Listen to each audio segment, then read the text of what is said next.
Hi, everybody. Welcome to Tea Time with Bunky. Tonight we have special guest, Mr. Charles. I'm messing his name up. Marino. He'll tell us when he come on. I want to thank all of my Facebook and YouTube followers and subscribers. Thank you to all of my TikTok followers. And if you don't follow me, I am Bunky Bunk on TikTok. If you want to get a good laugh, make sure you tell a friend, share, subscribe, like. You can always rewatch this after the fact. So with no further ado, let's welcome Mr. Charles Marino. Yes. Thank you for having me. Absolutely. And like I said, you're an actor, director, producer. What is it? There's an actor, writer, producer, director of I wanted to get them all right.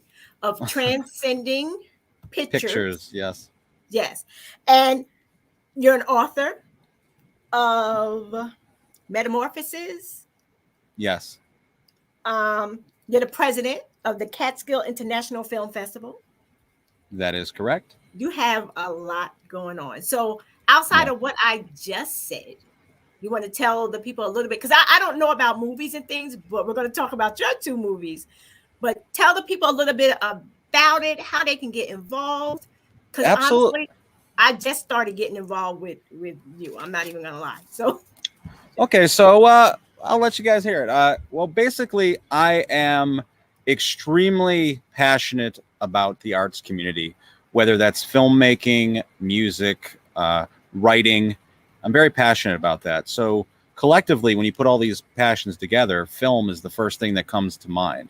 So a few years back, I started making feature-length productions and commercials and short films, and I realized this is something I really enjoyed. So, there's a whole pretty big network up here of different filmmakers, actors, models, you name it, people behind the scenes, whether they're cinematographers, editors.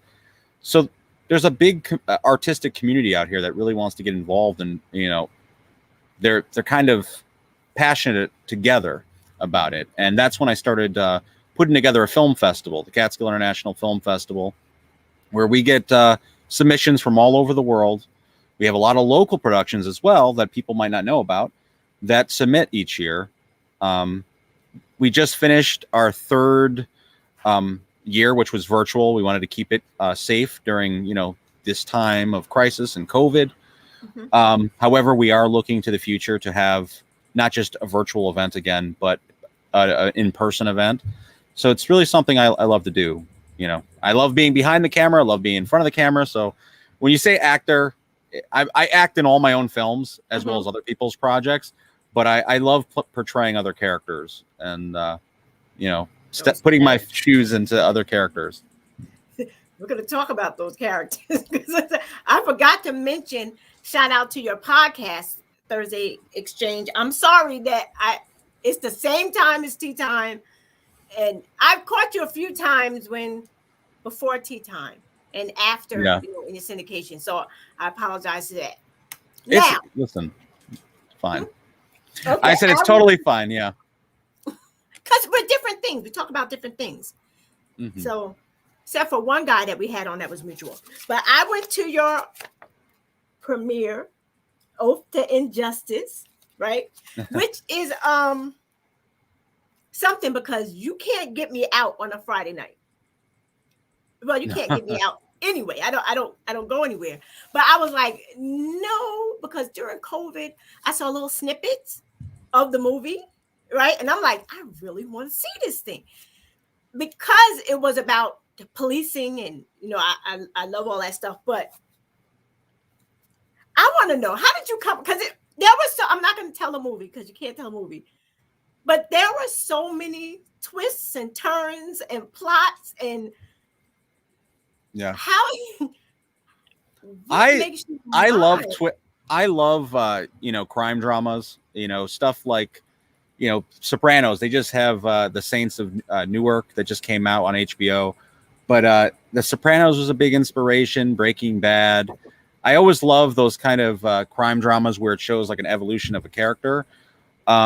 Yet there was so much stuff going on in the world even prior to COVID with police brutality and people with too much power. What happens when people that we're supposed to trust and believe in have too much power? And that's a lot of what is behind Oath to Injustice, is what happens when there's no one policing the police and they kind of go crazy. And as far-fetched and crazy as the movie is, it's actually minor in reality, and not to throw offense at any of the police or anything out there. Right. But yeah, there was a lot of inspiration around me as far as good crime dramas. And I was like, what can I do to make something with a little bit of a horror element? Little twisted, there's a lot of drama in it too, whether it's personal drama, relationship drama. It was partner. So that's what we love drama. Now, I originally, when I started watching it, I thought I figured it out, right? On watching, I'm like, oh, okay, well, this is the bad cop. Like, I'm like, this is the bad cop or whatever. Even though the other one was going through everything he was going through, like this is a bad cop. But you threw me. The things that your character did was crazy, because I asked you before. I said, okay, is it scary? You said no. I said, is it suspenseful? Like, very, because I don't like anything that's going to make me jump. And there was a few times in that movie where I was like this. I was like, it's like, I'm Why? glad. Why? No, yeah, you guys did. It was really, really good. I came home telling everybody about it. I was like, that movie was bananas. I'm like, it was crazy. But my question also was like, why was the officers cursing so much? I'm like, these officers, do they know any other words outside of profanity? Like, what is going on? Like, You know what? I got a lot of that. I guess if you've ever seen any of like Martin Scorsese type films, like The no, Departed, uh, I don't know if that was an inspiration on low key, but honestly, I think it's just because we were just having fun, and I think a lot of that stuff might have been ad libbed into the script because I know dang well my script wasn't that vulgar, but there was a lot of f bombs in it. I'm not gonna lie. I guess everyone just loved cursing and having, but I don't know if it was intentional. I think it worked in the end result. But I remember yeah, the editor telling me, "Hey, this is, I'm trying to tone down some of your language in the film." yeah, that it was crazy. But okay, now you told me where some of the inspiration came from, and I want to thank you for the little snippets of like the news and different things that was going on, because you said it was going on during, you were filming during, the crisis, the Yeah. United States crisis, and you showed little snippets of it. Um, and I noticed, because I don't know if you remember, but I had asked you once. It might have been when you first started showing little snippets of this. Can I be an extra? I was like, can I be an extra? I don't know if you remember that. Oh yeah, I think I do. Yeah. No, I changed my mind after I saw the behind the scenes and what you guys have to go through. All right. No, no. I think a lot of people don't realize that when you shoot a scene of a film, they like see like something that might be, for example, that biker scene. There's a biker scene in the Ah, film that probably is within like, I don't know, a minute and a half, 2 minutes long. Yet, and that's maybe, it might even be 30 seconds that you see the bikers all right. together. That was an all day shoot. People were there all day long because, sometimes you got to get way more footage than actually you're going to need in the end Mhm. result. So, and then it's all the different angles. So you have to shoot the same thing from 50 Right. different angles just in case you may need them. Um, so it's kind of a lot of repetitive work. It's rewarding at the end because now it's like this collective experiment we all worked on together Yeah. is a finished product. So now it's worth it. But in the time, like you might be there, 10 to 16 hours for something that might be a minute and a half long. So Now, yeah, I changed my mind after I saw. I was like, nah, that's too much work. Love Lock. uh, Uh, where did that come from? I'm like, I what did think, I just watch? yeah, Lovelock was like that moment that I think we all fear where I don't know, it's like a midlife crisis, or we're in a moment that could change everything. And that could be the moment of starting a new career, Hmm. or you're in a relationship and your significant other wants to take it to the next level, whether that's marriage or having a child together. And it's the fear I think we all universally have in that very moment. So this character, um in this moment, he's like, do I want to move forward? And all these crazy things are happening at once, and people make grave mistakes when they're angry. And I Right. think, as a short film, I wanted to do something that was short, funny, but also had some sort of emotional impact Hmm. that people could relate to. I mean, I think it's over the top too, Lovelock, but I think we've all had awkward dinners in our lives where we're either with the in-laws or, you know, a table of people that would never sit together in any other circumstance Yeah. than this moment. So that's what it was. Like, guess who's coming to dinner, as you say, if it was in hell. Yeah. So That I was like, wait. I said, this is kind of crazy. I said, how? I'm like, what makes your mind go to such a dark light place? Because it was kind of. I'm like, wait. From the beginning of the movie, from no, because the beginning, I'm thinking, well, maybe, I guess with everybody, I'm trying not to tell the movie, but yeah, I'm thinking that basically the person passed out there, fell asleep there. That's what I thought initially. But then as the movie went on, I'm like, wait a minute, how in the world does he come up with stuff like this? Like, this is crazy. But it was funny. It was funny. It was and Yeah. relatable. It was. I think that, and a good thing when you're doing a film, you don't really need to. I think a lot of people want to overanalyze decisions made in making a film, and realistically, you can make a movie with no reason at all. If it makes someone feel something, you've accomplished your mission. You don't, like, for example, you don't need a linear storyline in a straight line. You can make it all mixed up. You can go backwards if you want. And, when we started the film off where a character is waking up in a cemetery, that moment alone, I had a lot of good conversations with other people. Yeah, they I asked, didn't know if I could tell that. That's why I didn't yeah, say it. no, it's okay. Yeah. A lot of people were like, was the character actually dead? Like some of the dialogue described. Other people said, was he dreaming because of the way the project ended? Other people said, is this just wishful thinking given that? So like, about that part. The idea is that everybody, the viewers, can interpret the film any way they want. And those are the type of movies. I love those type of movies. Are one of my favorite. And when you were saying before, how do you make a film that's, Oath to Injustice, that's very serious, very taken very seriously, and then you have Lovelock that's lighthearted and also dramatic.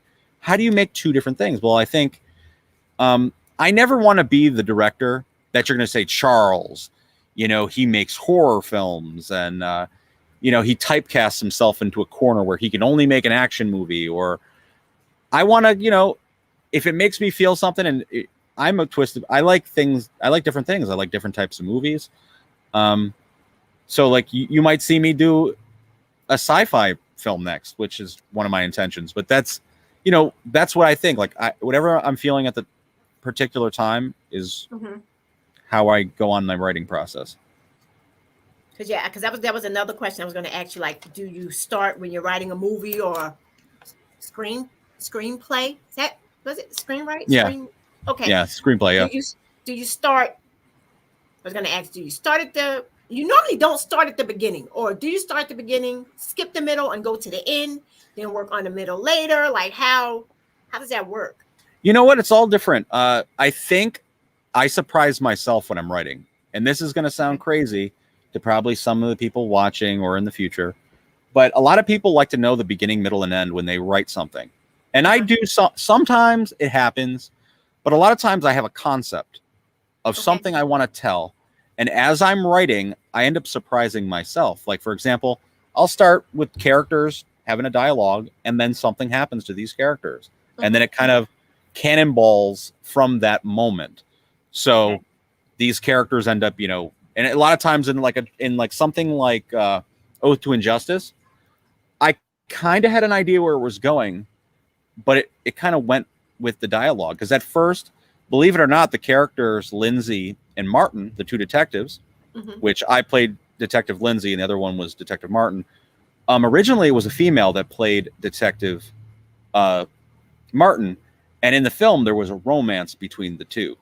It was very different, but it was almost a tragic love story at the time because these two partners at odds, they end up trusting each other. They end up almost falling for each other, and then the other one turns on the other. So it was a different type of story then, and how we casted it over time changed, and we felt like since times are changing, we wanted to kind of change the elements behind it. It worked. Yeah, it did. It really worked. I'm glad. It did. I really enjoyed it. I did. And like I said, I do not go out. And then it was later, like, I left when you guys went up for your questions. I left at that point because my eyes were burning. I'm not up late. But everybody watching the audience's reactions, because I'm sitting there and I'm listening. Everybody laughed at the right moments. Everybody applauded at the right. You got the effect. Maybe wherever you guys were sitting, you probably couldn't see it, but you got the effect. You grabbed the audience like you wanted to. Yeah, you did. And this is. I think you know what? I think it's the most terrifying thing for an actor or director when you finally have a finished product and you get it on the big screen Uh-huh. At that very moment, you do not know what the audience is going to do. I Uh-huh. have made a comedy before, a feature length comedy, where when it's premiered, the audience might not get your jokes. They, it's like being a stand-up comedian going on stage, and like the audience just silence. You don't know how they're going to react. So in those moments, I don't know, in Lovelock, it's a short film. You got 25 minutes to have the audience react, and I was so shocked at how they felt the project. They were laughing, they Yeah. were like, "Oh my god!" And that's, for me, it was like a relief. Like, I was sweating, I was shaking. I was like, "These people are gonna think I'm lame. I don't want that." And that was the terror of it all. Especially since you all work so hard. You did. Yeah. Now, a feature length, that was Oath to Injustice. That was a feature? Because I'm trying to figure out what Yeah. short film, like what's the difference in length? Like, how do you Yeah. categorize? Well, everybody has a different definition. I would say a short film is under 45 minutes. Okay. I run a film festival, and typically anything under 59 minutes, under an hour, is a short film. I would say a lot of film festivals say under 45 minutes is a short film. But yeah, feature length film is an hour and above, in my opinion, or 45 minutes and above. It's kind of something like you would see in the movie theater. Like when you go to the movies, you wouldn't go and spend 45 minutes, at a movie. You would normally spend an hour and 20, typical 82-minute film, 90-minute film, an hour and a half. So yeah, that would be a feature. But yeah. Where did the idea for Transcending Pictures come from? Like, was that something you always dreamt of, or was it like a collaboration? Like, It how did started. that come about? It was an evolution over time. I mean, it started off with a collaboration between friends, and those friends went on to do other projects. Some people I no longer talk to, unfortunately, but they went to go do their own things, and I had an opportunity to change the name and move forward. But it was something that I helped create and help build over the years. We started off with these smaller productions with lower budgets, and we went on to win awards at other film festivals. So I take with that title, Transcending Pictures, I'm taking a little bit of a legacy that I helped build and continue it, as opposed to starting over from scratch. So yeah, we started about 7-8 years ago, and now we have now there's 5 feature length productions. There's multiple short films, and we're continuing. Okay. Yeah. Now, is it hard? How could somebody become an actor on your movie, in one of your movies, that are really serious about it, not joking like me, but like really serious and want to be in one of your movies? For all of my filming, or all of my films, I hold auditions, whether they're online or in person. And I understand that a lot of people can't come to the in-person ones given their schedule, because I know I work 9 to 5. However, I offer my email up. People can send in their reels. They can record themselves if they have to, send in a couple headshots, a resume. And a lot of times people don't have those things because this is their very first time. However, if you are serious about acting, there's plenty of things you could see on YouTube about how to read a monologue, or how to give a performance on camera and submit it. You don't necessarily have to be like Leonardo DiCaprio and submit that in, but we could see that people are, they're easier to work with, that they're, moldable, that they're able to do stuff. So like a lot of our actors that we've worked with are first-time actors. They have no experience on stage or on camera, but they're willing to learn and they're willing to give their all. Now we're going to be very honest, and we're not going to be easy on them, because you can ask any of the actors that have worked on one of my films.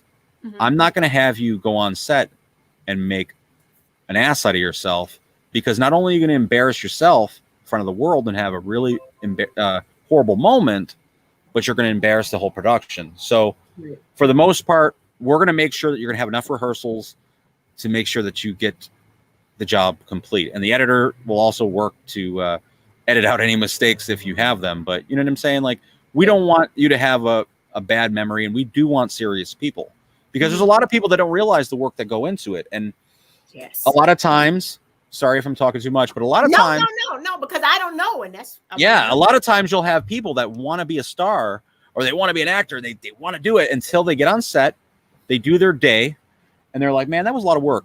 I don't think I'm going to show up tomorrow. And now they're a character in your movie, and you end up having to either recast or, oh, that character died off screen somewhere or disappeared. And it's happened. I'm not going to name names, but you could probably watch a few of my.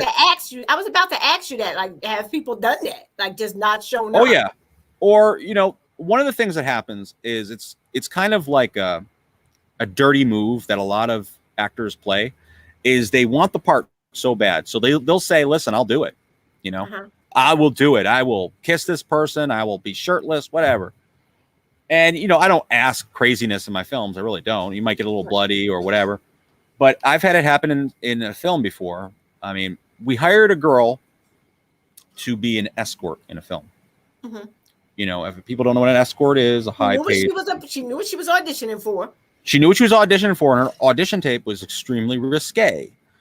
However, when she got to set, it was not even a ridiculous scene either. It was literally her laying beside a guy near a pool in a bikini. That's all it was. That's all that was really happening. Okay. But she refused. She was wearing a trench coat when we were in rehearsals beside the pool. And she decided, I'm not going to take the trench coat off. She's like, I'm not doing that. And this is after she was already casted. And, at the time we didn't have a backup plan. Now I always have a backup plan. She's like, I'm not taking this off. I'm like, all right, I'm going to negotiate a little bit. Okay, whatever. We can deal without that, which makes no sense. A girl beside a pool in a trench coat. Okay, so that doesn't make sense. Why do we cast her? Right. Then she says, yeah, I'm not kissing him. I'm not even going to pretend to. I'm not doing that. That's below me or whatever kind of thing. What? So now she's altering the script, and then takes it one step further. We start filming, and she starts altering the script by like adding things that we didn't say and changing around some of the lines in the project. Ad-libbing. What? Well, changing it, not just ad-libbing, but like I refuse to say that. Yeah, I don't want that on my reel, So now she's altering the script. And I'm the type of guy where I'll just close the whole set. Now you wasted everyone's time. Totally wasted everyone's time. You wasted everyone's time, but you're not going to get your way. But this is a type of stuff that sometimes happens. Another thing that happens a lot of times is people will come to set, they'll agree to the schedule, and then when you're filming, they'll be like, oh, by the way, next Saturday doesn't work for me, and next Monday doesn't work for me. Yet they agreed to the schedule prior to that day, and now all the other people are available those days because they all agreed to those days. We can't really change it now. So now it's like, what do we do with your character? Whoops, you're going to be gone. But I mean, for the most part, it happens few and far between. So I tell this to your audience. If you guys are serious about being a part of independent films, and people say, well, what's the point? A lot of times I don't make big buco cash. You got to start off somewhere. You need to start off somewhere. Right. And also a lot of the actors and crew that I've worked with in the past, they've taken this reel that they get at the end of the film, the IMDb credit, the credits in the film, and they go on to use it to get higher paid gigs. You need a professional reel ultimately to get in the door. Okay. So, I mean, someone getting a speaking role in a film, at the end of the day, you're using that speaking role or extra work or whatever it is, and you're moving on to the next level. Right. So there's a lot to gain, a lot, even in the experience field, even if you don't care about the reel. Right. There's an experience in life. Like, wow, I was a part of that. Like at the end of the day, all the people that were a part of these projects, they're like, you could always look back at what was going on during that time. And I think Oath to Injustice speaks to the times that we're living in. There's a lot, like I said, we talked about, the police brutality, and we talked about how 2020 was, chaotic year, with all the racial strife, the, pandemic. And I think it shows, we didn't want to like put it in your face, right? But you could tell what was kind of going on. Yeah. In the midst of all of it. I mean, like you had 2 interracial relationships going on. That's another thing too. And people thought that was intentional. And I wish it was. I wish it was. But what I will say, that's good. That's good. It's a good thing. It is a good thing. One of the things I will say about it is, one of the things that we do at Transcending Pictures is we have blind casting. And what that means is if you're the best one for the role, you're going to be it.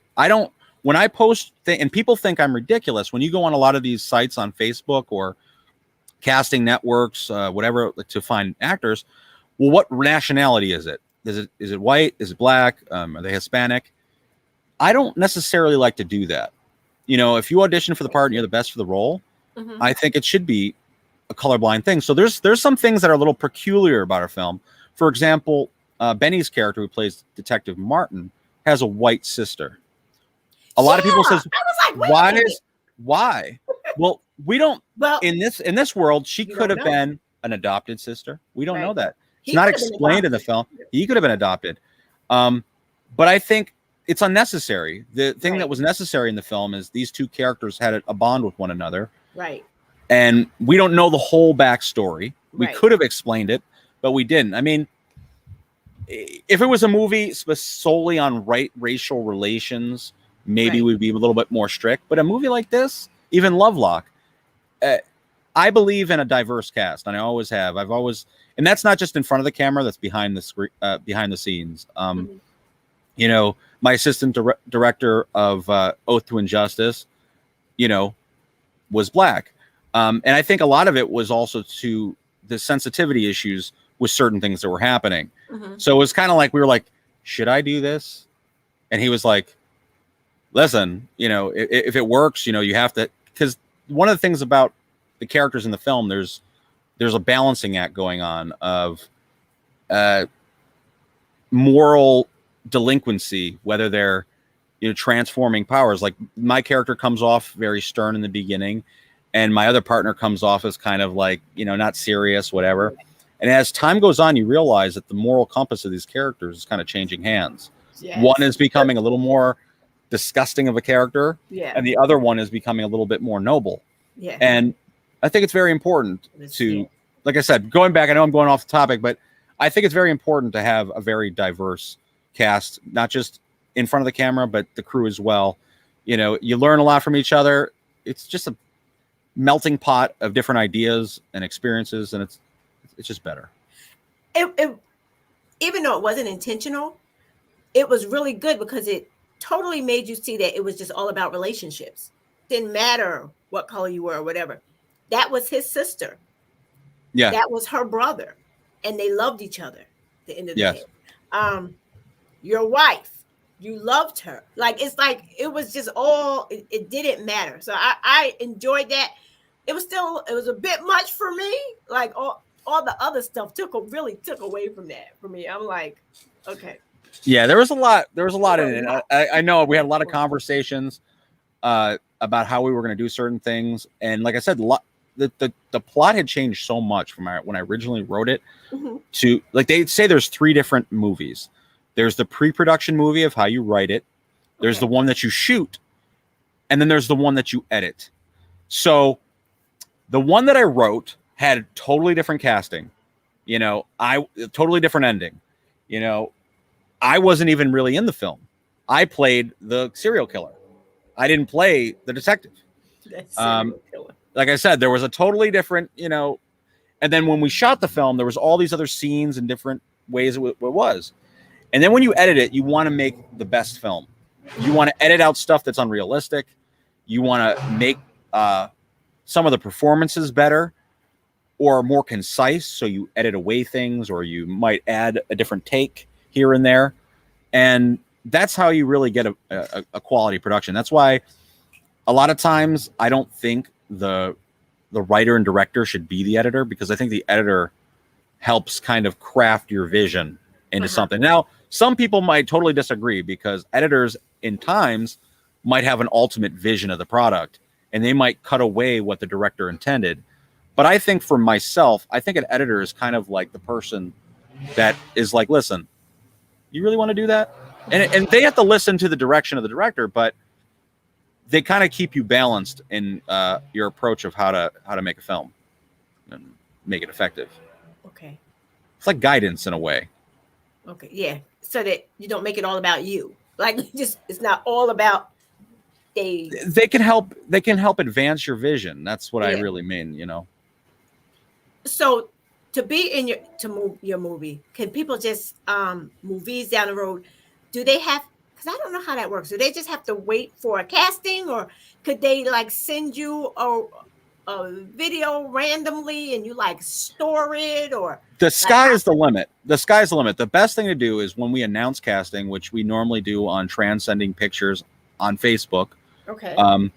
We also make postings through the Catskill International Film Festival website or the Facebook page.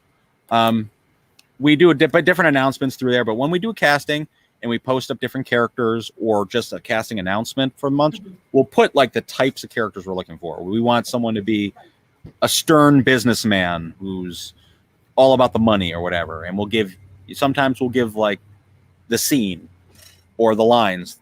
Other times we'll say like, listen, you send in your monologue or something that represents this. Maybe write something of your own. For the most part, we'll give people like lines to work with. But, you know, at that moment is the time I would tell people to send in, or like when we do plan schedule, like, virtual casting, that's the time to do it, because then you're fresh in our memory. We know what to expect, Because I have somebody in mind. I'm not going to, that's really into it, does plays and like in the city. And I'll just make sure he follows your page so that he can see when this casting comes. And I apologize to a lot of people, because like the Transcending Pictures page, there's been so much stuff going on that we kind of like, it's at bay. Because when we're in production, we put up, the stills of the movie, the trailers. When we're planning events, we'll be posting about the event to come. And then there's a long period of like, it kind of looks like nothing's going on, but realistically behind the scenes, right? We're planning our next production. We're submitting that film to film festivals. There's really a lot of stuff going on that you might not necessarily know. But what I could tell your audience is now that there is 2 productions in the future coming up. One is a feature-length production that we're planning the start of 2022. However, it's going to have a pretty long pre-production of planning and organizing. It's the most ambitious project I've ever done. We're going in outer space. It sounds crazy, but it's something that I believe is doable. And it's just, I like a world building concept. A few years ago, we did. I think I got it now. Okay. Yeah, a few years ago, I liked the idea of like building a world with a line between all things. My other feature was like a post-apocalyptic world. So what we did is we filmed in all abandoned locations and all old resorts that were crumbling, and we filmed in like farms and like places that looked like there was like the world that kind of passed by, and that type of atmosphere really like was this is like you're building a whole world around it. And then with this film that's to come, I'm thinking like we're on another planet, filming in a lot of desolate locations where there isn't like traffic or planes flying overhead or electrical lines. You're really filming in the woods, and you're filming beside like lakes and stuff that you can kind of surround yourself with this like universe that we're creating. Right. I think it's exciting. That type of stuff really excites me. Because that's the creator part of you. Like, yeah, it's like you could do anything. Once you start from scratch, you can really kind of create anything. It's like a blank slate. Now, has anybody ever come to you with an idea of a movie and wanted you to help them, help it come to life? Has anybody ever done that? I've had a few people come to me over the years, actually a bunch, that will like send me emails or talk to me in person, like, hey, listen, man, I have an idea, and and that's all, and I'm all for it. And if I find a great idea, I would definitely run with it and help the person. But a lot of times what I get is people have an idea, they don't write anything down. They don't even and I'll tell them, listen, hey, I got these tools in my kit, or I can give you the knowledge of how to start, but I need to see something like, at least put a brainstorming session of how you want this to go. Right. Or create some sort of beta screenplay first. Because when you come to me with no money, which is understandable, a lot of artists, we call ourselves starving artists because this is what we're passionate about. But you can't come to someone who is also a starving artist with nothing on the table and say, hey, listen, make this movie for me. It's going to be really hard. But if you were like, listen, I have X amount of dollars that I saved in a budget for this, plus I got the screenplay and I have a vision of how I want to go with this, then it's a lot easier for me to come along and be like, listen, I could hire this person. Because at the end of the day, even though it's an independent production, there's a few people you're going to always have to pay. If you want your film to look good, you're going to need sound. You're going to need a camera person. See, nowadays, there's really no excuse nowadays. People can film a feature, and I've seen it on, with my film festival. People have submit stuff with their iPhone. They film an entire movie on their iPhone. They buy these rig type of camera gear for their iPhone, and they record an entire movie. But there's a right and a wrong way to do it. You could do it on your iPhone, but you have to study the shots and how to do it right and proper. I mean, if you're just going to point and shoot and record, it's going to look really amateur. And, you might get your friends and family to clap at the performance. But when you submit it to film festivals, you're going to wonder why no one accepts your film or why it's not going anywhere, because it's not quality. But you can make a quality production with your iPhone. And it's been done before. I mean, there's been films that have made it to Sundance Film Festival. It's one of the biggest film festivals in the world. Toronto Film Festival, using their iPhone, or using their Galaxy, you can do it. You just got to, that's why I'm saying, like, you coming to the table with a project that you have in mind, I'm all for it, but you got to have kind of like how we're going to do it. Like, listen, if you only have your iPhone and you have a good script and you have a few of your good friends that are dedicated to your project, that's at least starting somewhere. Right. But you got to have something.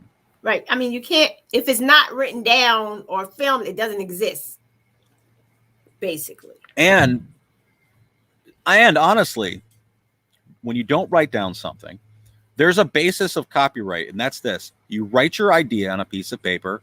Primarily, you type it out, you give it a copyright symbol, and you email it to yourself. Once you email that to yourself, you have a basis of a copyright. So do that. Because if you submit a storyline to me and you send it to some third-party email, you're giving a stranger your concept, and I could come, be the next Martin Scorsese or Christopher Nolan with your script you sent me. So that's what I'm saying. Like, come to the table, but be prepared. Listen. I like to have fun on the productions, but I also like to I've been screwed over before. I've had people who I thought were my best friends who went to make an entire feature-length production with one of my scripts by just changing the title. You talked about Transcending Pictures, how it began. Right. Well, it had, I had very close relations. I'm not going to name the name, but those who know, that went on to make a feature-length film, hired a lot of the cast and crew I had worked with for years to make a movie that they did not write. Because I made a mistake, they used my hard drive and took something that I did. It happens, but that's why you got to always protect yourself as a writer. One of the things for any artist, and I could speak from the heart, and I know any artist watching or that will watch will agree with me. When you speak from the heart and you literally spill your emotions out on paper and someone takes it, there's almost nothing worse. Plagiarism is like the worst thing you can possibly do. So just saying. No, you gave me some good information, but that's also really sad that somebody would do that. Yeah. You can't listen, you hear all types of craziness. People. Yeah, we were talking about casting before, and I remember one of my very first films. I had child actors in the film, and I work with child actors from time to time. Again, it's a little bit more challenging because you're involving parents. There's a line you really can't cross on set. Not saying that we ever want to cross, but there's a lot of rules and regulations with child work. And I remember one of the mothers telling me that they worked for a production and were filming and whatnot. And the mother had found the children's, and she said, listen, I'm only here for my, child's safety, whatever. Don't worry about me. Do what you got to do. Right. But she had told me the story that her child's, pictures were on child pornography websites from another production she had worked on. The kids' feet were featured pictures from. Stop it. Yeah, so it's always, you got to deal with reputable people, Mm-hmm. because like I said, you hear about these horror stories of casting couch with like women who go, "You want to be a star, don't you?" And like they end Right. up like doing something that they regret, or they end up in a production like, that nothing ever comes of it, and it might not even be bad, but Right. when you do an independent production, you're giving 10 to 16 hours a day. Right. Think about it this way: does this person have a concept and a plan to actually make this movie happen, or am I wasting my time for a movie that's never going to premiere? Right. And one thing I could promise all the cast and crew that are a part of my films, I'm going to do whatever it takes to make sure this film gets completed and that it's going to premiere and be submitted to film festivals, and that you're going to get your credit for what you worked on. Right. And a lot of directors or writers out there, I don't think they can say the same. They have a dream that they're going to make a movie and really ambitious, but at the end of the day, they don't have the plan to actually get it completed, and then they end up hurting a lot of people because they wasted their time. And Right. you know, Right. Now, how did it feel the day of your premiere? Like, I tell people, nervous. man, I'm like, I got to be on the red carpet, and like, how You did want that feel? honestly, it was such a weight lifted off my shoulders. You got to remember, we filmed Oath to Injustice in 2019 and Lovelock the summer of 2020. So you're talking about 2 years. You're talking about a year. And the pre-production started 3 years ago for Oath to Injustice. And the script was written almost 4 years ago. Mm-hmm. So I really wanted to have this completed because I didn't want to sound like I was full of hot air, where I was telling people a movie was coming and nothing was ever going to come. Mm-hmm. So I felt a lot of relief. I was super nervous. And it was the first live event I've done since 2018 with the opening of the Catskill International Film Festival. Mm-hmm. And it was much more minuscule than I've done in the past. Normally with the premiere of my film, I would have it as the opening night of the film festival, which means you have filmmakers from all over the world there. And then after the film, as opposed to going to like a little Italian restaurant, there would have been an after party, with the DJ and drinks and stuff. It was a little smaller because of COVID. And we still have to be conscientious of the idea that, hey, people are still nervous about being near each other. A lot of people wore masks. So at the end of the day, we wanted to make sure it was as safe as possible. And it was really nice. It was. I mean, like, really, kudos to you. It was really good. Well, let me ask you, like, let's rewind back to your childhood. Were you that annoying kid that walked around with a camcorder recording things? And did you always want to be a movie producer? Like, when I was younger, I never dreamed in a million years that it would be possible, because growing up in the late 80s, 90s, it wasn't a thing that, I guess it was a thing, but it wasn't really a thing that independent films, people running around with cameras and like being able to produce them with the internet, because the internet was kind of just starting and people weren't doing these things. Now you got people making millions of dollars with ridiculous TikTok videos, or YouTubers making tons of money. Don't diss TikTok. No. It's so doable now that it's ridiculous. But when I was younger, I was always creative. I always was like writing stories. That's how it all began. I wrote stories when I was younger, and I think it was all the way. It took years. My friend and I met an older gentleman named Simon who had his own production company about 7-8 years ago, and it was Simon Says Productions. We met him at a mixer. Yeah, we met him at a mixer in Middletown, New York, and we had wrote a screenplay, me and my friend, but we planned to like post it for others to produce, not ourselves. And at the mixer, this guy was like, he was looking for an ambitious young writer who wanted to help produce a film, and he had all the equipment to do it.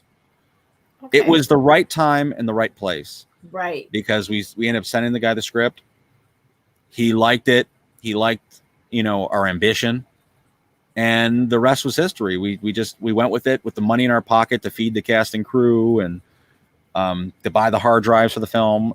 Little things. We had to scout out locations. We made a lot of mistakes on the way, but we ended up working with this guy for a few years, and it really helped us bring our dreams to reality. So that's how film really began with me. Before that, it was all writing. Everything was writing from a childhood standpoint. So you didn't think you would be where you are today? No, and that's why I said I never thought that we'd be able to rent camera equipment or hire professionals, and that there actually is a lot. First of all, I live in Sullivan County, so never in a million years did I think that Sullivan County, Orange County, Ulster County, they had films going on. Right. But in all actuality, there was a lot going on, in the area. Mm-hmm. There's the Orange County Film Council and the Arts Council. There's other film festivals, the Big Eddy Film Festival, and it's capable for passionate people like myself to actually create your own festival. Who would have known that you'd be able to hold an event, rent a venue, host an online platform through Film Freeway, and actually accept films from all over the world. You're talking Australia, Japan, Europe. Me, I don't speak those languages, but you have platforms out there that exist to help event planners like myself to create these larger than life events to do, but you have to link with other creative people. And there's a lot around this area. It's not a solo effort. Like when I say Transcending Pictures or Oath to Injustice, Lovelock, the Catskill International Film Festival, these are giant collective efforts. I help orchestrate and organize the people to come together. Mm-hmm. But at the end of the day, I would be totally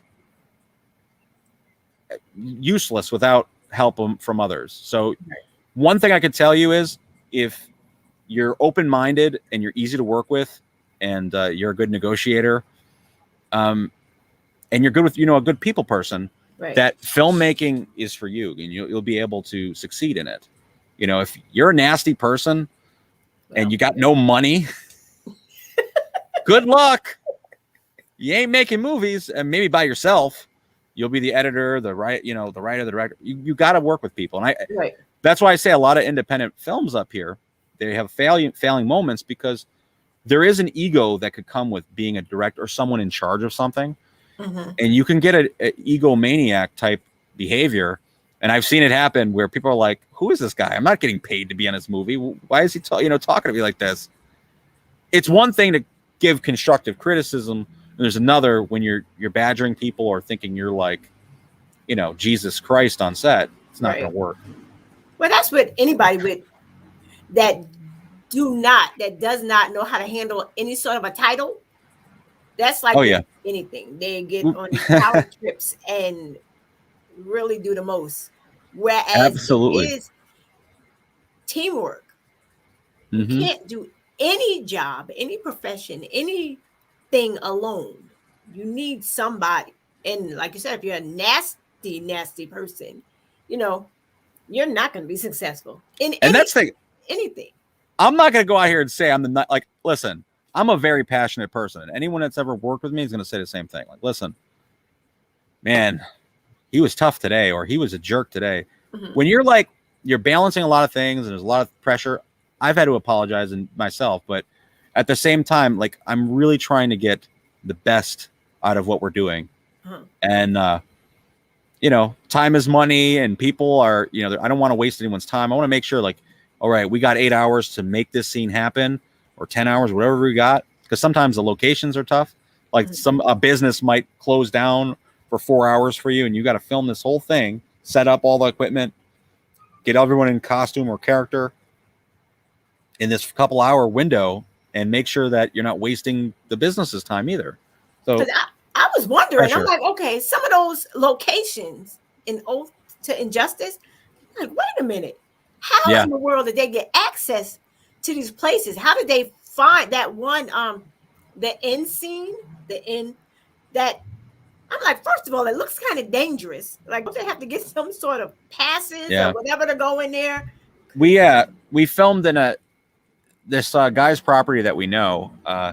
he actually had a lot of warehouses on his property, and we set them up the way we kind of wanted. And it was, it was a little sketchy because we filmed the ending of the movie starting at 11 p.m. at night. So we were filming from 11 p.m. till 5:30 in the morning, which was a short night, but it was overnight. So we were all exhausted. We had filmed all day the day before and took a couple-hour break and then started. We wanted a night scene. And the authenticity of that, I think that when you get the movie is everyone was exhausted and they looked exhausted. Yeah. When we filmed the scene, there was a lot of frustration. And I give kudos to all the actors for that scene. I mean, especially Charles Martin. Charles Martin played the serial killer that we all kind of, I'm not going to give it away. Yeah, him. But he was getting, thrown around a lot in that scene. And we were doing it at like 5 o'clock in the morning. The sun was like starting to, come up. But, he's not the youngest chicken out there. And he was going with it. And praise to him. Yeah, he looked crazy. He looked crazy. To find out the connection, there was just so many twists. To find out the connection with you, and it made sense for a scene that was in the beginning. I'm like, oh, that's why she mentioned that. And that, when you have to see people have to see the movie to put all the pieces together, and then they understand why. I'm like, this movie was crazy. There was just, I still don't know how your mind goes crazy like that, because it was like 3 different things going on. Was it? Like 3 different things? No, like 4. There were like 4 different things going on in that movie, as far as I caught. Yeah. There's quite a bit. The thing is with independent film, what's really beautiful is there's no boundaries.